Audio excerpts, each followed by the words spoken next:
নমস্কার বন্ধুরা, বাঙালি রান্না বান্নাতে সবাইকে আমন্ত্রণ। যখনই নতুন কিছু খেতে ইচ্ছা করবে বা মনের মতো খাবার খেতে ইচ্ছা করবে, ইউটিউবে গিয়ে লিখুন বাঙালি রান্না বান্না আর সাবস্ক্রাইব করে দিন আমার চ্যানেল। আর আমার রেসিপির আপডেট সবার আগে পেতে বেল নোটিফিকেশানটা অন করে দিন। তাহলে চলুন দেখে নেওয়া যাক আজ আমি কী রেসিপি নিয়ে আসলাম। আজ আমি বানিয়ে দেখাবো এক ভিন্ন স্বাদের আলুর পরোটা। এটা খেতে খুবই সুস্বাদু হয়। তাহলে দেরি না করে দেখে নিন মজাদার এই আলুর পরোটা আমি কিভাবে বানিয়ে থাকি। এখানে আমি 300 গ্রাম আটা নিয়েছি। এই আটা দিয়ে 6টা পরোটা বানাবো। এখন এর মধ্যে দেব পরিমাণ মতো নুন আর দেব 2 চামচ তেল। তেল আর নুন আটাতে মিশিয়ে নেব। এবার উষ্ণ গরম জল দিয়ে আটাটা মেখে নিচ্ছি। আটা মেখে নিয়েছি। এবার এতে একটু তেল দিচ্ছি। তেল আটাতে লাগিয়ে নেব। এরপর এটা আমি ঢাকা দিয়ে রেখে দেব। এখানে 2টো আলু খোসা ছাড়িয়ে জলের মধ্যে রেখে দিয়েছি যাতে আলুগুলো কালো হয়ে না যায়। এখন এই আলু গ্রেড করে নেব। আলু গ্রেড করে নিয়েছি। এই গ্রেড করা আলু লম্বা কিন্তু খুবই পাতলা পাতলা হয়। এখন এই গ্রেড করা আলু জলের মধ্যে নিয়ে নেব। এবার আলু ভালোভাবে ধুয়ে নিচ্ছি। 2-1 বার জল পাল্টে আলু ভালোভাবে ধুয়ে নেব। আলু ধুয়ে নিয়েছি।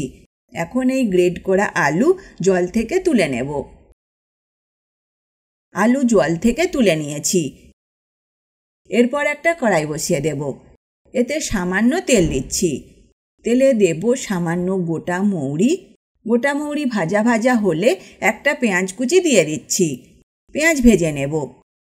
পেঁয়াজ ভেজে নিয়েছি, তবে এর পেঁয়াজ কিন্তু খুব লাল করে ভাজবার দরকার নেই। এখন এর মধ্যে আদা রসুন বাটা দেব আধা চা চামচ। আদা রসুন একটু নাড়াচাড়া করে নেব। এবার এর মধ্যে গ্রেড করা আলু দিয়ে দিচ্ছি। দেব একটা কাঁচা লঙ্কা কুচি, লঙ্কা গুঁড়ো 1 চামচের 4 ভাগের 1 ভাগ, জিরে গুঁড়ো 1 চামচের 4 ভাগের 1 ভাগ, গরম মশলা গুঁড়ো 1 চামচের 4 ভাগের 1 ভাগ, আমচুর পাউডার 1 চামচের 4 ভাগের 1 ভাগ আর দেব পরিমাণ মতো নুন। সব উপকরণ ভালোভাবে নাড়াচাড়া করে নেব। গ্রেড করা আলুতে যে জল থাকে তাতেই কিন্তু আলুটা সেদ্ধ হয়ে যাবে। তবে আপনারা চাইলে এটা ঢাকা দিয়েও বানিয়ে নিতে পারেন। তাতে আলু সহজেই তাড়াতাড়ি সেদ্ধ হয়ে যাবে।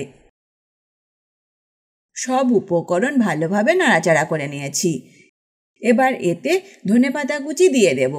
সব উপকরণ নাড়াচাড়া করে নিচ্ছি। বানিয়ে নিলাম পরোটার পুর। এবার এটা নামিয়ে নেব।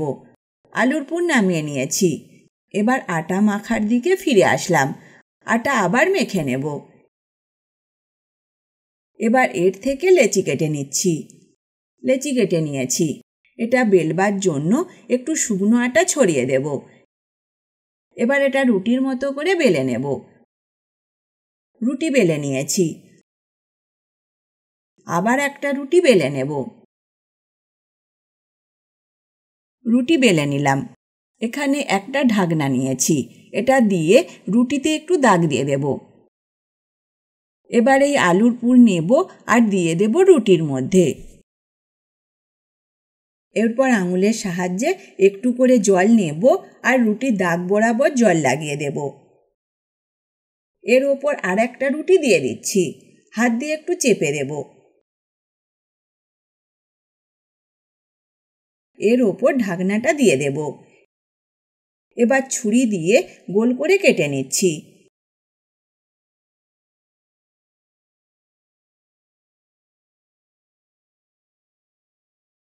এই আটা মাখা কিন্তু ফেলবো না। এটা দিয়েও পরোটা বানিয়ে নেব। গড়ে নিলাম পরোটা। একইভাবে সব কটা গড়ে নেব। এবার একটা পাত্র বসিয়ে দিয়েছি। এর মধ্যে তেল দিয়ে দেব। তেল গরম হলে বানানো পরোটা দিয়ে দিচ্ছি। এক পিঠ ভাজা হলে এটা উল্টে দেব। 2 পিঠই ভালোভাবে ভেজে নিয়েছি। এবার এটা তেল ঝরিয়ে তুলে নেব। একইভাবে বাকিগুলো ভেজে আমি তুলে নেব। বানিয়ে নিলাম পুর ভরা আলুর পরোটা।